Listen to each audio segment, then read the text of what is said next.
Bismillahirrahmanirrahim. Assalamualaikum warahmatullahi wabarakatuh. Alhamdulillahi rabbil alamin.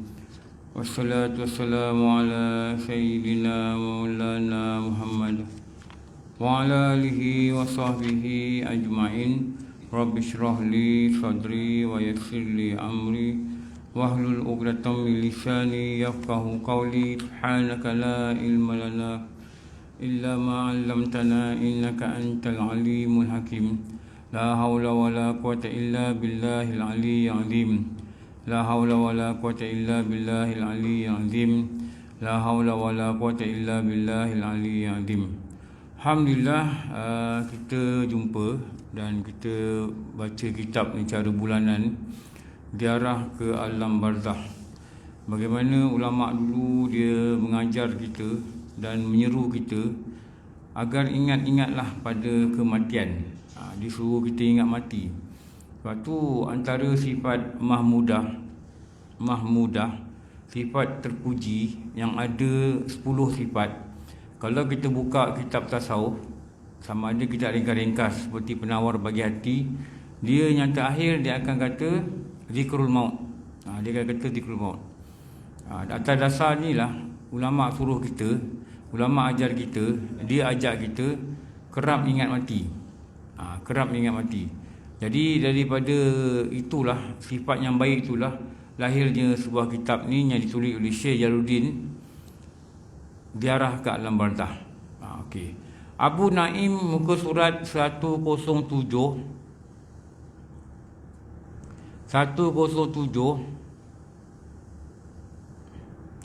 Abu Naim menuturkan riwayat daripada Muawiyah ibni Abi Sufyan bahawa ia pernah mendengar Rasulullah sallallahu alaihi wasallam bersabda, ada seseorang yang berbuat berbagai perbuatan keji dan membunuh 97 orang, yang semuanya dibunuh secara zalim. Dia pernah keluar rumah mendatangi beberapa rumah, lalu berkata, wahai rahib, ada seorang yang berbuat berbagai perbuatan keji dan membunuh 97 orang, yang semuanya dibunuh secara zalim. Adakah ia masih boleh bertaubat? Dia kata ada seseorang tu diri dia lah sebenarnya. Diri dia ni dah bunuh 97 orang. Dia tanya, dia bunuh secara zalim. Dia tanya dengan rahib ni, adakah ia masih boleh bertaubat? Tidak. Mendengar jawapan rahib tu kata tidak, dia memukul dan membunuhnya. Dia bunuh pula orang tu. Kemudian mendatangi rahib lain dan menanyakan hal yang sama. Ia diberi jawapan, engkau sudah tidak dapat bertobat. Rahib itu pun membunuhnya. Jadi 97, 98, rahib itu pun dibunuhnya, 99. Dibunuh 99 orang. Setelah itu ia mendatangi yang lainnya dan mendapat jawapan yang sama. Dibunuhnya. Selanjutnya dia mendatangi rahib yang lain secara menuturkan, ada orang yang tidak meninggalkan kejahatan. Dia telah membunuh 100 orang. Jadi 97, 98, 99, 100. 3 orang dibunuh. Semuanya dibunuh secara zalim. Adakah ia masih boleh bertaubat? Rahib itu menjawab, jika aku mengatakan kepadamu Allah tidak menerima taubat orang yang bertaubat kepadanya, berarti aku telah membohongimu. Ini rahib yang seorang ni kata gitu. Kalau aku cakap engkau Allah tak terima taubat orang yang bertaubat, maknanya aku bohong. Di sekitar sini ada kampung tempat orang-orang beribadah. Datang ke sana lalu beribadahlah kepada Allah bersama mereka. Jadi bila dia dah bunuh 100 orang, dia jumpa seorang rahib ni. Dia kata dekat sini ada satu kampung. Kampung ni ramai orang beribadah. Engkau pergi sana, engkau taubat kat sana dan engkau pergilah beribadah. Bersama mereka, bersama orang yang beribadah ni, dia pun keluar dari tempat rahib itu dalam keadaan telah bertaubat. Dia keluar dari rahib ni, nasihat ni, pergi sana. Dia telah berniat untuk bertaubat dan telah bertaubat. Sesampai di satu jalan, dalam perjalanan dia menuju ke tempat kampung yang orang ramai beribadah ni, dia nak bertaubat kat sana, dia nak beramal ibadah kat sana, Allah memutuskan kepadanya malaikat untuk mencabut nyawanya. Rupanya dalam perjalanan ni dia mati. Dulu ada satu cerita lah, ini zaman-zaman 80-an lah. Cerita ni popular juga. Ada seorang joki. Tu joki tau yang naik kuda tu. Dulu kan ada lumba kuda tu kat Ampang. Diorang main judi. Ipoh, Singapura aku ada. Itu yang keluar kalender kuda tu. Kalender kuda tu, gambar kuda tu dulu gambar judi. Kalender kuda ni adalah jadual judi. Tahu jadual judi? Hari ni main kat sini, hari ni main kat sini. Tu dia letak kalender tu. Yang kata kalender kuda tu. Tu ada. Jadi dulu ada satu cerita awal-awal 80-an dulu, cerita ni popular lah. Dulu ustaz dia cerita lah. Ada seorang joki ni dia yang main naik kuda ni, yang main judi ni. Dia ada cakap dengan kawan dia, aku tak nak lah terlibat dengan judi. Ni budak Melayu ni, budak Melayu. Lepas tu kawan dia kata, kau berhenti terus lah. Berhenti terus. Cari kerja lain lah. Cari kerja lain. Tapi dia kata tak apa. Ini siri ni yang terakhir dia kata. Lepas tu aku nak ni lah, aku nak taubat lah. Pada siri terakhir tu lah, dia naik kuda. Lepas tu dia turun kuda, dia balik rumah, dia mati. Dia mati. Ada yang kata, cerita tu kata dia jatuh kuda, dia mati. Tak apa, Wallahualam, tak tahulah. Sebab tu Nabi dia berpesan, bila nak buat baik, bila pagi, jangan tunggu petang. Jangan tunggu petang. Kenapa? Takut tak sempat sampai petang. Bila nak taubat, jangan tunggu pencen. Nak belajar agama, jangan tunggu pencen. Takut tak sempat sampai pencen. Generasi sekarang ni, kita tengok selalunya sangat muda mati. Generasi yang kita tengok sekarang lah. Tak tahulah apa benda hikmah dia, kita tak tahu lah. Orang ni, dia dah bunuh 100 orang. Dia cakap dengan rahim yang seorang ni, boleh tak aku taubat? Rahim dia kata, kalau aku kata Allah tak mengampunkan dosa taubat, aku bohong kat kau. Maknanya kau boleh taubat lah. Tapi eloknya kau pergilah. Sebab tu, waktu ulama kata, dalam kitab-kitab mereka, antara syarat taubat ini, dia hendaklah meninggalkan kawan-kawan dia yang sama-sama dia buat dosa. Tinggalkan kawan. Tinggalkan, kena tinggal. Tak boleh rapat lagi dengan dia orang dah. Tak boleh ikut cara hidup dia orang. Tak boleh ikut dia orang pergi mana. Kenapa? Antara taubat itu ialah meninggalkan dosa dan meninggalkan kawan-kawan yang bersama-sama berdosa. Tinggalkan, dia ikut. Lepas tu Imam Ghazali dalam bab taubat tu, bila dia cerita pasal perkara ni, dia beri panduan lah kat kita.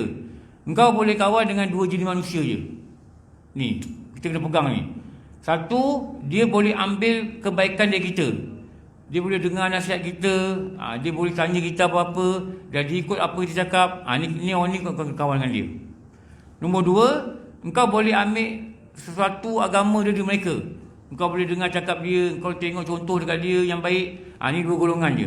Selain daripada 2 golongan ini, Imam Ghazali kata, tinggalkanlah. Jangan kawan. Kenal tak apa, jangan rapat. Jangan ikut dia pergi mana. Jangan ikut apa rancangan dia. Jangan ikut program-program dia. Jangan ikut. Kenapa? Dia tidak ada manfaat bagimu. Satu, dia boleh ikut agama kita, dia boleh ambil kebaikan kat kita, atau kita boleh ambil kebaikan kat dia. Itu je. Maknanya kepentingan ni adalah kepada kebaikan agama. Kalau selain itu, jangan ikut. Waktu antara kesempurnaan taubat yang diceritakan dalam kitab, hendaklah dia meninggalkan tempat yang dia berbuat maksiat dan meninggalkan kawan-kawan yang dia sama-sama buat maksiat. Kalau dia rasa dia duduk tempat ni, dia banyak buat dosa dan dia tak tinggalkan dosa, tu dia kena keluar. Kalau dia rasa dia partner ni memang dia banyak buat dosa, tahu, dia tak boleh kontrol diri dia. Dia terdedah dengan beribu-ribu peluang dan ruang rasuah. Dia kena cakap, boleh bos, saya nak keluar. Pergi departmen lain, pergi kementerian lain, tak apa kan. Dulu masa kerja dulu, saya kerja bahagian audit. Dan ada orang-orang bahagian projek ni yang kita ada dengar daripada kontraktor lah, dia ni minta duit lah. Tapi no hard copy evidence, tahu, tak ada bukti atas kertas. Tapi memang ramai orang cakap, dan probability untuk orang-orang dibohong adalah kecil. Kenapa? Ramai sangat yang cakap pasal dia. Nama terkenal. Jadi kita pun cerita lah dengan bos. Tapi bos kata, you have any evidence? Tak ada. Tapi bos bincang dengan management, tukarkan dia orang ni duduk dekat bahagian training. Tak ada urusan dengan orang luar. Ni dulu saya tengok lalu. Dudukkan dia kat bahagian training tu. Pindahkan dia. Akhirnya dia tak suka kerja itu, dia berhenti. Itu salah satu cara dia orang nak berhentikan dia lah. Tapi sebab nak tunggu dia sedar, memang kadang-kadang macam tak boleh sedar lah. Dia masih lagi buat benda-benda macam ni. Benda ni di mana-mana tau. Kadang-kadang kita tak tahu cakap lah, benda ni di mana. Even balik Mekah pun kadang timbangan berat kan. Satu grup check in timbangan berat, nak kena bagi je dekat orang timbang. Saya dengar cerita lah, ya Allah, sampai urusan-urusan begini pun ada. Dahsyat lah, tak tahu cakap apa lah. Dia meninggal dunia tak kala dia datang dalam perjalanan untuk pergi ke tempat kampung tu. Kemudian datang kepadanya malaikat pemberi rahmat dan malaikat pemberi azab. Malaikat rahmat, malaikat azab. Satu malaikat ni nak bawa dia, roh ni atas nama rahmat. Satu malaikat ni atas nama azab. Mereka berebutkan roh orang lelaki ni, orang yang dah bunuh 100 orang ni dalam perjalanan bertobat. Allah lantas mengutuskan kepada mereka seorang malaikat yang berkata, ke tempat golongan mana ia lebih dekat, ke sanalah ia termasuk. Dia cakap dengan rahib ni, kat mana aku nak taubat, macam mana aku nak taubat. Rahib ni kata, kau pergi kampung ni. Dan dalam perjalanan dia mati. Sekarang ni mereka kemudian mengukur jarak kedua tempat itu dari orang tersebut. Ternyata mereka dapati bahawa orang tersebut lebih dekat dari tempat golongan yang bertaubat, dengan perbezaan jarak satu badan semut. Amboi, satu badan semut, bukan jarak satu kaki tu, bukan satu inci. Jarak satu badan semut. Badan semut tak nampak apa ni semua. Lihat. Dekat dengan kampung yang dia nak bertaubat tu. Oleh kerana itu, orang tersebut diberi keampunan. Dia macam kalau 100 meter dia panggil photo finish. Untuk photo finish tu beginilah. Kita dalam perjalanan menuntut ilmu, Rasulullah kata orang yang pergi keluar menuntut ilmu, dia adalah dalam fisabilillah. Lepas tu ulama kata orang yang pergi belajar agama, dia dalam perjalanan dia jatuh, dia mati, dia syahid. Atau dia balik dari belajar agama, dia jatuh, dia mati, dia syahid. Kenapa? Di dalam fisabilillah. Sebab tu ulama ajar kita, pastikan semua gerakan kita, semua gerakan kaki kita adalah di dalam fisabilillah. Lepas tu nak kena fisabilillah ni, nak kena niat. Niat lah. Pergi kerja, niat. Niat apa? Ya Allah, aku nak tanggung keluarga aku. Kena niat, gitulah. Kena niat. Lepas tu mulakanlah dengan bismillah, bacalah apa-apa doa yang guru kita ajar. Moga-moga Allah dengan rahmat dia menilai kita ni dalam perjalanan fisabilillah. Kenapa? Tanggung keluarga itu adalah arahan dan suruhan daripada Allah. Tapi adalah syarat dia, tak boleh meninggalkan perkara yang fardu, kerja tak boleh tak betul. Kalau kerja dekat kilang arak, kita kata niat fisabilillah, niat tanggung keluarga, tak apa-apa juga. Waktu kena faham syarat dia lah. Jadi didapati orang ni lebih dekat ke tempat golongan orang bertaubat dengan jarak satu badan semut. Oleh kerana itu, orang tersebut diberi keampunan.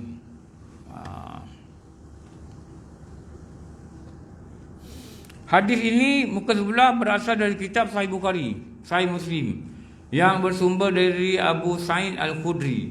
Di dalamnya disebutkan bahawa Allah Ta'ala mewahyukan, kepada yang ini engkau mendekat, kepada yang ini engkau menjauh. Ni. Maknanya dia dekat dengan ni lah, dengan perjalanan dia untuk kebaikan. Semoga Allah rezeki yang kita. Lepas tu ingat apa Rasulullah kata dalam hadis yang agak popular lah. Dia kata ada di kalangan umatku, waktu muda dia kuat ibadah, tetapi di hujung usia hinggalah antara dia dengan syurga hanyalah sehasta dekat. Tapi hujung usia dia buat benda-benda tak baik dan dia mati dan dicampakkan dia dalam neraka. Ni. Ada orang yang masa muda dia kata nakal lah. Dia buat amalan ahli neraka, hingga dia dengan neraka bagaikan satu hasta. Dekat je dia masuk neraka dah.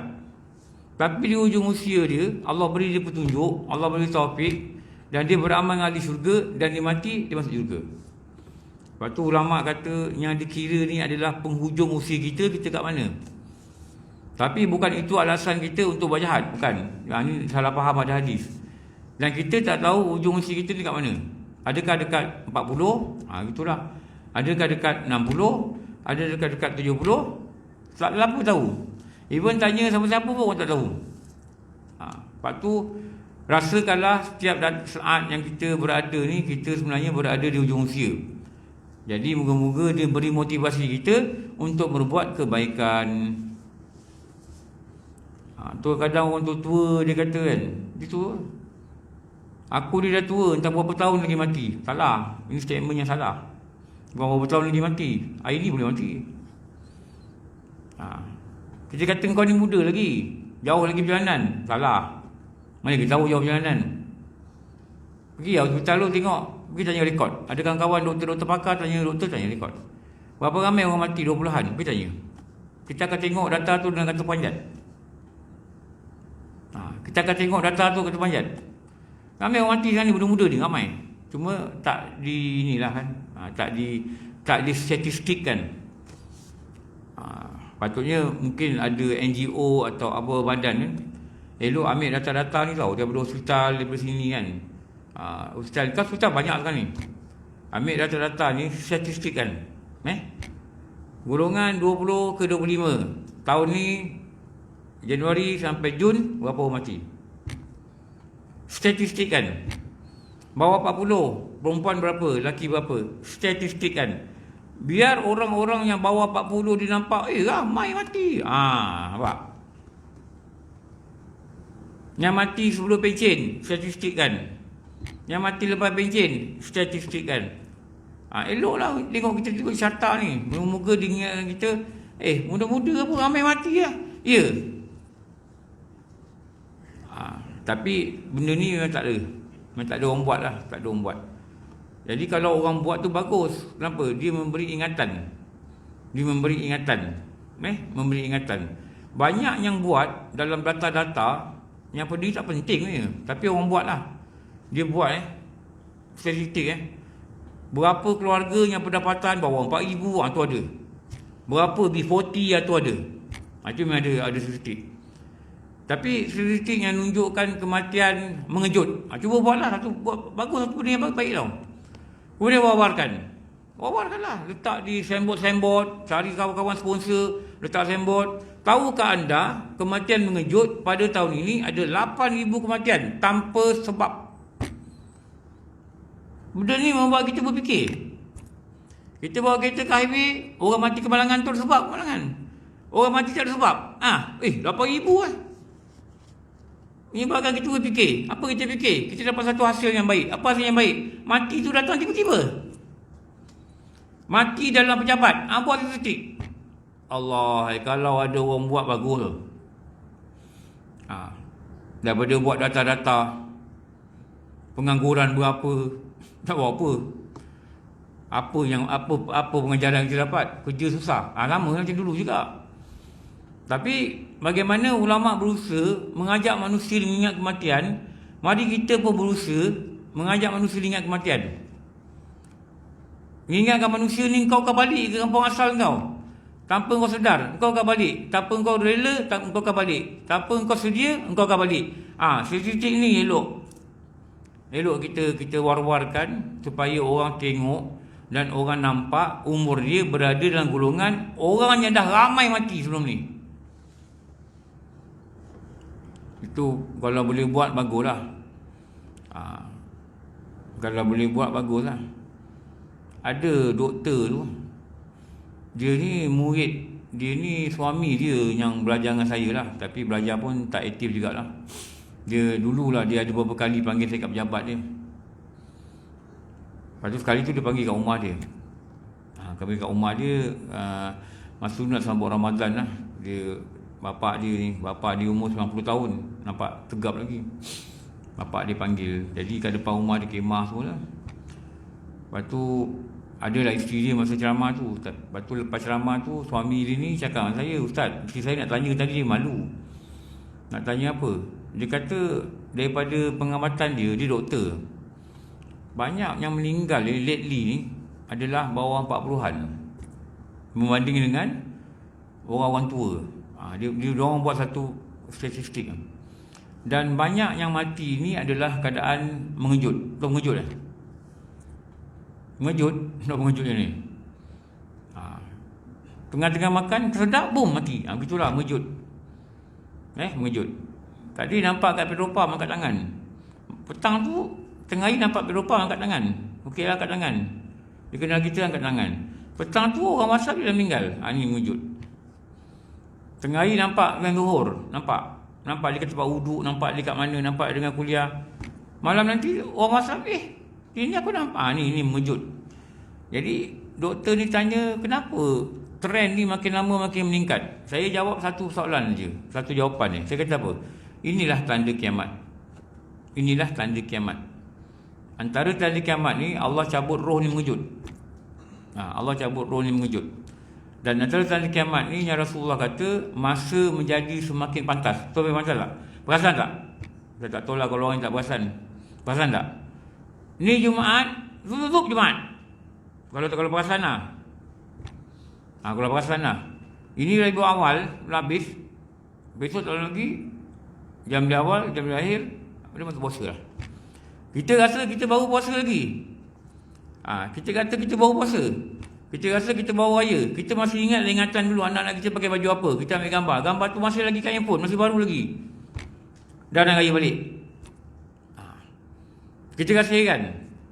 Dan Imam Ghazali kata, dulu lagi Imam Ghazali dah perasan. Zaman dia 500 Hijrah tu, dia pun dah perasan masa cepat. Sekarang lagi cepat. Sekarang ni lagi cepat. Tunggu saya cakap. Sangat cepat. Saya pun kadang, saya rasa baru datang surau ni. Surau yang sebulan sekali lah. Ada beberapa surau macam sekali. Tengok datang balik dah. Dah sampai jadual. Imam Ghazali kata apa?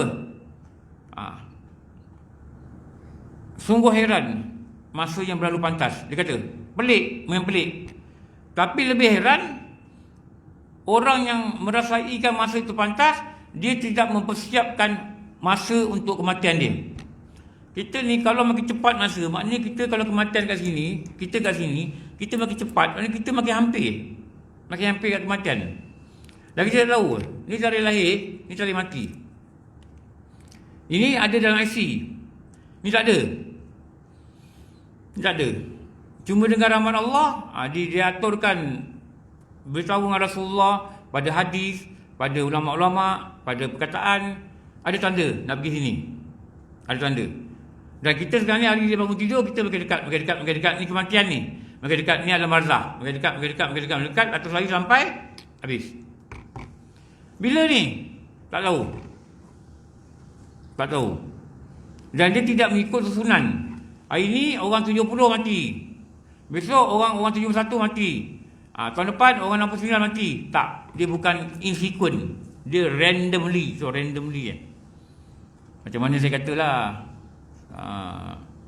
ambil ubat dekat farmasi, SUKM, Serdang, Hospital Ampang.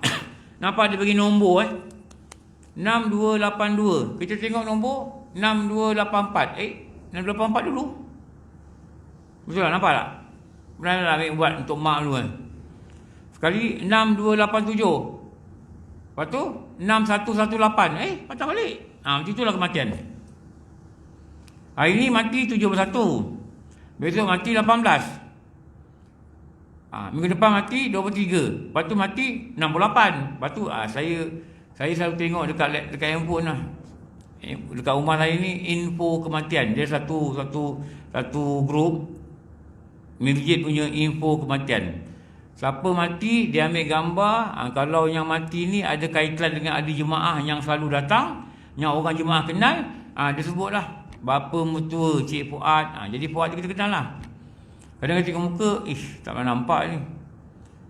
Anak kepada ni, kadang-kadang anak dia tak pergi masjid, bapak dia tak pergi masjid, bapak mentua dia duduk situ tapi tak pergi masjid, memang kita tak kenal. Sekarang ni apa kita belajar? Engkau pergi masjid ke, engkau tak pergi masjid ke, engkau akan mati. Ada satu benda ni yang pasti dia yang tu. Engkau pergi masjid ke, tak pergi masjid akan mati. Eloklah engkau mati itu dalam keadaan engkau selalu pergi masjid. Itu lebih baik. Daripada engkau mati, kau tak pergi masjid. Orang masjid tak kenal. Siapa ni? Siapa ni? Rupanya rumah dekat dengan masjid, tapi tak pergi masjid. Alangkah malang, alangkah rugi yang amat besar. Okey. Jika seorang mukmin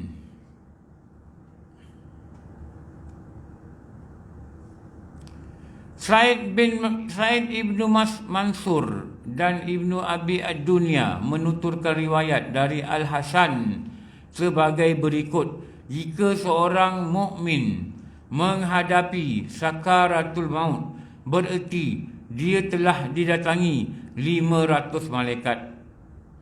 Mereka mencabut nyawanya, kemudian membawanya naik ke langit. Selanjutnya, mereka disambut oleh roh orang-orang mukmin yang mati sebelumnya. Ni kalau mati ni orang beriman. Malaikat cabut roh dia, bawa ke langit, dan yang menyambutnya roh-roh orang mukmin yang mati sebelumnya, yang semuanya ingin menanyakan kabar kepadanya. Akan tetapi malaikat itu berkata, berlemah lembutlah kepadanya, kerana dia baru keluar dari kesusahan yang teramat berat. Dia nak keluar roh ni berat. Contohlah kita kata yang mati orang JKR. Dulu ada orang JKR yang meninggal. Jadi orang JKR yang mati ni orang beriman. Jadi dulu orang JKR yang mati yang beriman ni, bila roh ni naik, dia akan cari kabar. Kabar apa? Ni kawan kita ni kerja lagi ke? Gitulah. Berapa? Dia tahu kita tu pejabat. Dia akan tanya kabar. Dalam kitab dan hadis yang lain, malaikat ni ada yang menjawab apa? Kau jangan tanya pasal dia. Dia masih sibuk diulit dunia. Malaikat marah. Kau yang tanya pasal itu. Dia tu masih sibuk di dunia. Masih lagi kelang kabut gini, tak mengaji Quran, tak ini macam seolah-olah macam tak mati. Dulu semayang tak semayang 5 tahun, qada pun tak nak buat. Dia masih sibuk dengan urusan dia. Malaikat kata yang tanya pasal dia, biarkan dia sibuk dengan urusan dia. Sampai nak tanya khabar pun malaikat tak suka. Malaikat tak suka dengan dia. Kau jangan tanya khabar dia. Bukan gitulah. Kalau bahasa kita jangan tanya dia, aku tak suka dengan dia. Gitu, bukan gitulah. Tu dia bertanya khabar. Kemudian mereka bertanya khabar kepadanya, sehingga ada orang bertanya khabar saudara dan temannya. Dia menjawab, dia masih seperti dulu yang pernah engkau lihat. Macam mana? Dulu macam mana? Dengan lalai dia lah, dengan leka dia lah, dengan sibuk kerja dia, tak sempat belajar agama, tak sempat nak kenal Tuhan, tak sempat nak belajar tauhid, tak sempat nak belajar fiqh, tak sempat belajar tasawuf, tak sempat belajar fardhain. Balik pun dah malam, hujung minggu sibuk pula, pergi rumah kahwin, pergi tengok anak, pergi gitu, pergi gini. Dan dia tak pernah bother, dia tak pernah ambil tahu, seolah-olah ni mati ni tak wajib bagi dia. Ini yang kita kena hati-hati bang. Ini yang kita kena hati-hati. Kita ingat kita muda. Kita ingat kita muda. Muda ni orang panggil dia. Kita ingat kita muda. Sekali tiba-tiba, satu hari kita rebah. Dan banyak dah berlaku yang saya dengar. Dulu ada satu staf kerja kat Bangi. Dia punya bapa saudara tu kawan saya. Anak murid pun ya, kawan pun ya. Jumpa kuliah subuh lah, jumpa. Dia cerita tu cerita anak buah tu. Anak buah dia ni balik. Bini kereta lain, dia kereta lain. Masuk rumah. Bini dia masuk rumah. Bini dia ambil anak masuk rumah. Dokong anak bawa masuk. Bini dia kata toleh nampak suami dia masuk. Suami dia masuk, keluar je kereta, langkah je rebah. Padahal sebelum tu ada telefon lah, cakap dah ambil anak lah. Macam biasa lah bual. Keluar kereta, rebah. Rebah, papa sedar sekejap. Masuk dalam rumah, rebah. Panggil ambulans, dalam ambulans meninggal. Dia kata petang tu anak buah dia ni, yang perempuan ni lah anak buah dia, kata anak abang dia, telefon, nangis-nangis. Dia kata saya ingat abang saya meninggal. Dia nangis, dia kata, dia panggil kawan saya ni ayah cik. Dia ni orang Terengganu, orang Kelantan gitu. Ayah cik, nangis-nangis, lepas tu telefon putus. Rupanya bateri dah habis. Saya fikir siapa meninggal ni? Mesti ada orang meninggal ke? Dia telefon abang dia, tak angkat. Oh, dia kata ni abang aku meninggal ke? Dia panik. Padahal dia kata baru 2 hari lepas pergi rumah abang dia. Dia kata ayah cik. Lepas tu dia sebelum tu dia kata ayah cik, saya dekat hospital Sedang. Dia dapat tahu lah. Jadi dia pun pergi Sedang. Rupanya suami dia meninggal. Lepas tu itu yang dia cerita tu. Dia tengok suami ni keluar kereta, berdebum, rebah dekat parking dekat rumah tu. Dia pun letak anak, dia lari-lari, dia papa, masuk dalam rumah, rebah lagi. Masa rebah tu dah macam nazak. Dia panggil jiran kata panggil ambulans ni, nampak teruk. Panggil ambulans kata dalam ambulans tu, dalam perjalanan nak pergi ke Pulau Sedang, dia meninggal. Dan tidak ada rekod sakit tau. Suami dia ni, orang kata sportman lah, main badminton malam-malam, gitulah. Kalau kat pejabat tu main sukan, kalau kat rumah ni main sukan, petang-petang jogging. Memang kita kata sportman lah. Dan malaikat maut dia tak kira kau sportman ke, kau tak pernah jogging ke, kau makan suplemen ke, kau apa benda ke, kau jurutera ke, kau arkitek ke, kau ada anak OKU ke, kau ada mak mertuanya kau kena jaga ke, kau mak kau lumpuh kau kena jaga ke. Dia tak boleh. Kerja dia bila sampai masa engkau dalam proses nak naik pangkat ke, engkau dalam nak ambil pesa nak dapat IR ke, sampai masa engkau pergi, kau kena pergi. Itu benda yang fact yang kita kena tak boleh tolak. Benda satu fact yang kita tak tolak. Sampai masa jalan. Cara panggil. Itu yang dulu ada lagu tu, bila Israel datang memanggil. Bila Israel datang memanggil. Panggil apa? Dia panggil roh. Kalau orang itu beriman, wahai roh yang baik, keluarlah engkau dalam keampunan Tuhanmu. Okey, settle. Untunglah dia. Rezalah dia. Bila dia dengar suara tu, roh dia nak keluar dalam keampunan Tuhan, dia reza. Dan sebab dia orang beriman, Allah pun reza pada dia. Maka bertemulah dua reza. Radiyatan mardiyah. Maka Allah kata, fadkhuli fi ibadi wadkhuli jannati. Selesai. Yang paling menakutkan ni, yang paling membimbangkan ni, dia dipanggil dengan nama na'udzubillah min zalik. Dipanggil apa? Wahai roh yang jahat, keluar engkau dalam kemurkaan Tuhanmu. Orang yang dapat panggilan ni, dipanggil oleh malaikat maut dengan panggilan ni, Imam Ghazali kata, engkau bukan sahaja malang, engkau 1000 kali malang.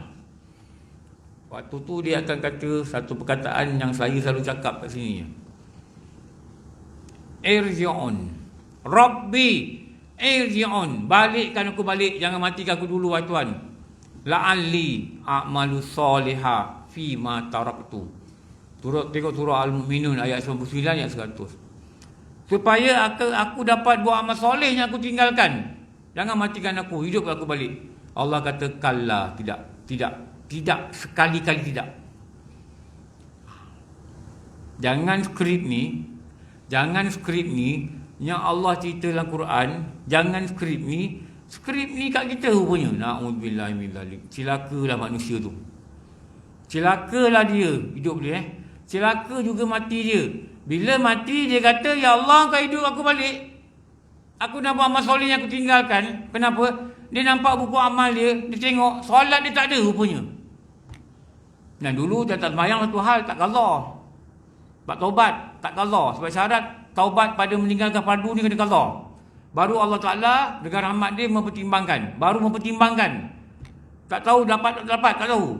Baru dia pertimbangkan. Tapi ikut syarat dulu. Macam kita hantar permohonan, betul. Kita hantar ROW. Kita nak JKR nak apa benda, nak buat apa-apa, nak minta ROW ni dekat Majlis Bandaran. Betul tak? Ada syarat dia apa? Bayar deposit. Betul. Nanti kalau kerja dah siap, okey tak ada masalah, kebersihan apa, dipulangkan deposit. Lepas tu kita tak kena bagilah apa-apa dokumen. Dah cukup dokumen, dah letak deposit, baru dia pertimbangkan nak lulu ke tidak. Sama juga dengan taubat. Taubat kalau tak ikut syarat, tak pertimbangkan. Ini yang menakutkan. Dan waktu itulah dia nampak sembahyang dia salah, dia tak belajar. Mandi wajib bersalah rupanya. Allah, ini paling berat. Saya bila mengajar saya tahu. Orang jumpa macam-macam orang tanya tau. Yang menampakkan dia asas dia sangat lemah. Orang jumpa ustaz, ada orang takbir Allahu Akbar, ada orang takbir Allahu Akbar. Macam mana sebenarnya niat ini diletakkan hati? Itu pun tak faham. Habis selama ni semayang macam mana? Betul tak? Kalau yang tanya ni budak remaja boleh tahan lagi lah. Yang tanya ni 40, 50 tahun. Kadang datang dekat kita, dekat-dekat. Ustaz, Alah, nak tanya ni malu apa. Niat mandi wajib ni macam mana? Niat mandi wajib sebenarnya macam mana? Allah, saya takut dengar soalan gini. Lepas tu bila kita cerita-cerita, Allah, tak salah niat rupanya. Tak belajar memang salah. Betul tak? Dia mesti belajar. Dia mesti belajar. Sebab tu kalau dah semayang tu, niat tu ulama' menyusunkan pada 20 perkara. 7 pada wajah, 4 pada martabat, 3 pada rukun, 6 pada syarat sah. 20 ni kena belajar betul-betul satu. Barulah kita nampak adakah niat kita ni benar tak benar mengikut aturan syarak. Kenapa? Tak nak nanti mati nanti dalam keadaan yang sangat menakutkan, sangat mengerikan bila dia tengok performance dia, rekod dia, buku amal dia sangat menakutkan. Waktu itulah ulama kata dia tak reza. Dia takut nak mati. Dia tak reza. Bukan tak reza dia fikirkan anak dia kecil lagi. Bukan tak reza memikirkan anak dia ada OKU, anak dia tak ada siapa tanggung, bini tak kerja, tak, bukan. Dia tak reza, dia bimbang, dia tengok buku amal dia coba camping, buruk, teruk. Amalan yang Allah terima ni hampir tak ada berbanding dengan kelalaian dan dosa ni buat. Waktu tu dia cemas. Dan roh ni ketakutan dan dia berlari satu badan. Dan dia pegang jasad ni kuat-kuat. Tak nak lepas. Takut. Takut nak pergi kematian. Takut nak bawa jumpa Allah. Takut. Kenapa? Dia nampak buku amal buruk. Buku amal sangat teruk. Dia pegang. Bila dia pegang malaikat tarik, dia pegang malaikat tarik. Tu yang sakit. Tu yang sakit. Kenapa? Dia pegang. Tak boleh lepas. Malaikat tarik. Tu yang sakit. Tu yang jasad tu dia sakit. Yang Rasulullah kata sakitnya bagaikan 300 letakan pedang. Ini dia cerita dalam kitab-kitab. Dia cerita dalam kitab-kitab. Lepas tu kalau kita tengok bagaimana dia ceritakan Umar bin Abdul Aziz. Cicit pada Sayyidina Umar. Dia ni memerintah 2 tahun setengah. Yang mati dia, waktu orang letakkan jenazah dia di dalam liang lahat, terdengarlah suara dari langit yang semua orang tak tahu suara siapa. Apa? Ya ayyatuhal nafsul mutmainnah irji'i ila rabbiki radiyatan mardiyah wadkhuli fi ibadi wadkhuli jannati. Bila letak, yalah. Apa dia buat? Bila dia memegang tabut pemerintahan, apa dia buat? Dia akan panggil selalu, dalam keadaan yang kerap. Dia panggilnya gubernur-gubernur dia, dia panggil bantu-bantu dia, dan mereka akan bercerita pasal kematian hampir pada setiap malam.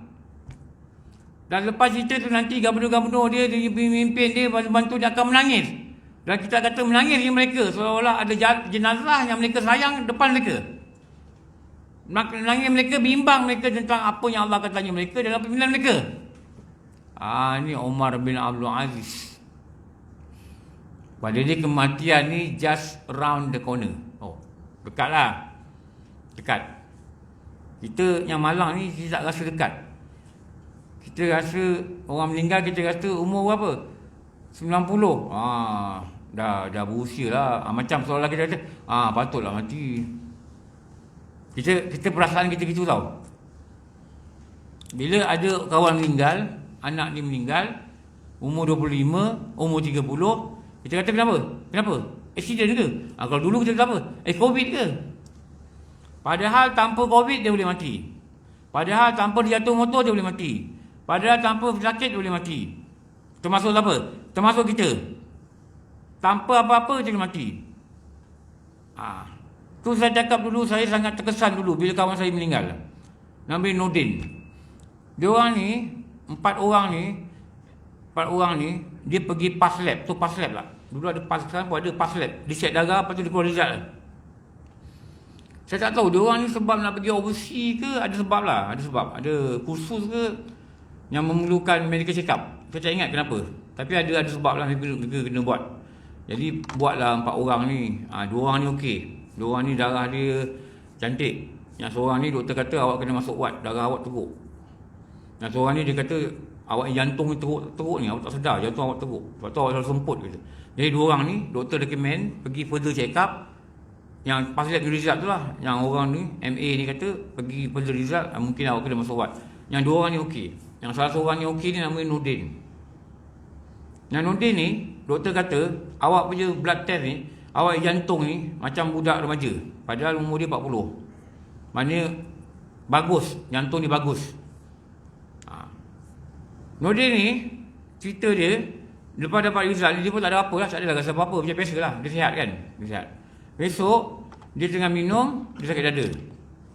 Ini bos yang cerita kat saya ni. Lepas tu dia kata dengan bos dia, bos, nari rasa tak boleh kerja lah, bos sakit dada. Bos kata pergi klinik lah, klinik. Pergi ni. Bini dia kata, tak sempat pergi klinik. Letak telefon, dia ada minum air suam. Minum air suam, dia jatuh dekat meja makan.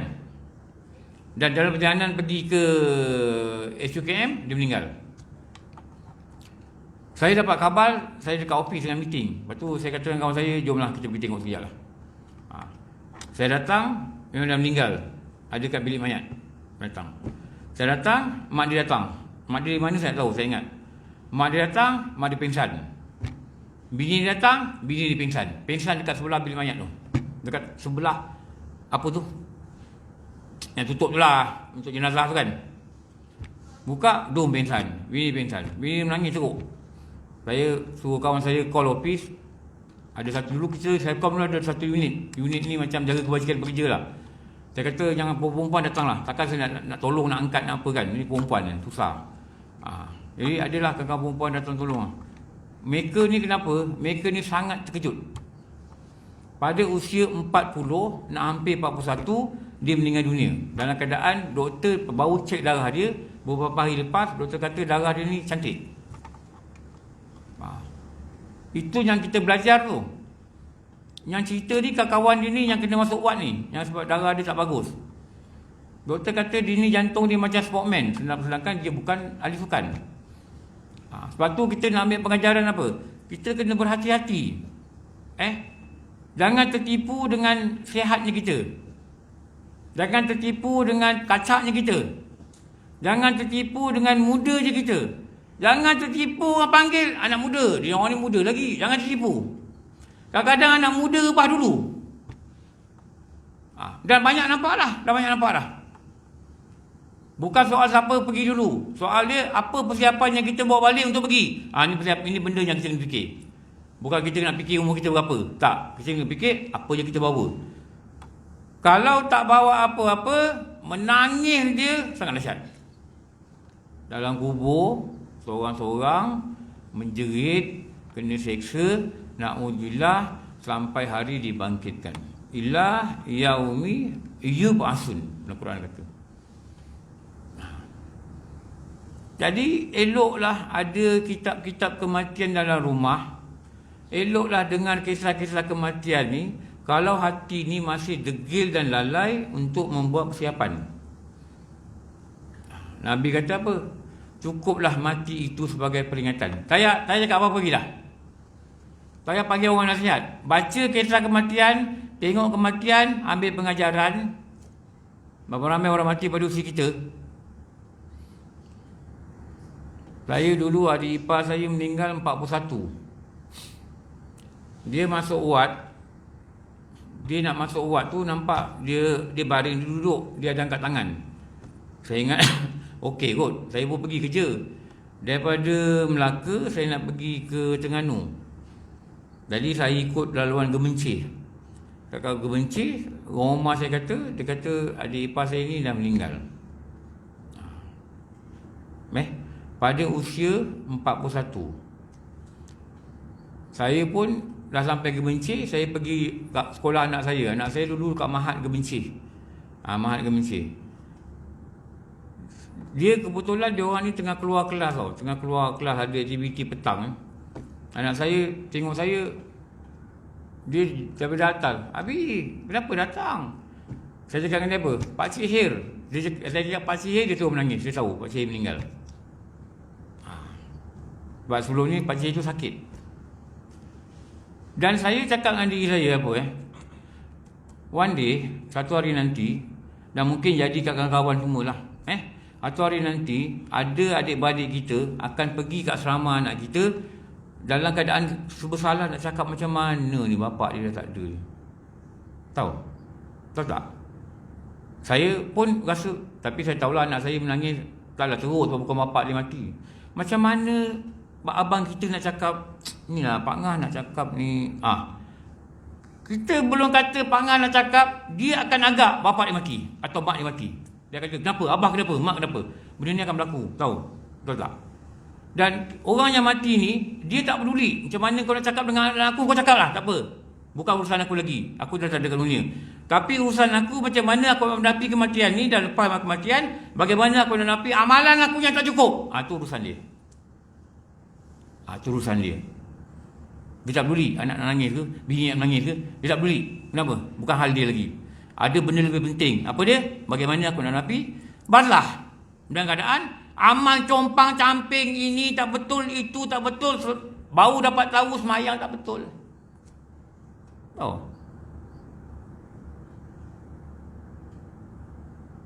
Ada orang tanya, Ustaz, saya pun tak tahulah, saya sekolah belajar tauhid. Cuba Ustaz tanya saya boleh jawab ke soalan lain? Okey, saya tanya boleh okey, sekarang ni bezakan kat saya Allah dengan Tuhan. Okey, cerita apa yang awak tahu? Ada beza Ustaz? Tak payah tanya dia soalan lain. Tak tanya. Saya tanyalah wujud kidam bakar mukhalafatul wadi kiam dan istina iftika rukul kutanan apa tu saya tanya. Kalau the most basic thing dalam perkataan agama. Okey, agama makna apa? Tak tahu. Rukun agama 3, apa? Tak tahu. Atau saya tak pergi belajar, saya tanya. Maknanya tauhid tak lepas. Ini yang banyak berlaku pada kebanyakan orang fuqaha masjid. Walaupun dia pergi masjid, dia tak reti apa-apa tau. Minta Allah bagi kita rasa pentingnya untuk ilmu. Minta Allah bagi kita rasa dekatnya kematian.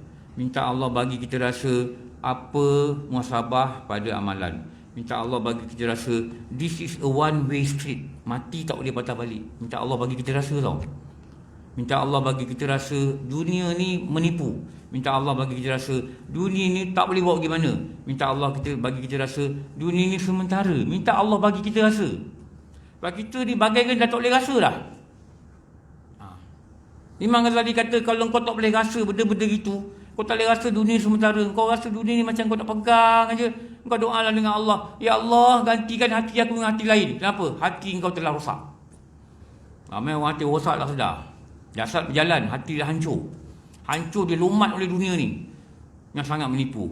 Okey, cukup, nanti sambung. Lalu ia menanyakan, okey, mereka menjawab, okey, kita baca kat itulah nanti. Okey, dah. Alhamdulillah Rabbil Alamin, wassalatu wassalamu ala syafi'il anbiya wal mursalin sayyidina Maulana Muhammad wa ala alihi wa sahbihi ajma'in. Rabbana atina fid dunya hasanah wa fil akhirati hasanah wa qina adzabannar. Sallallahu ala sayyidina Muhammad wa ala alihi wa sahbihi wa baraka wasallam.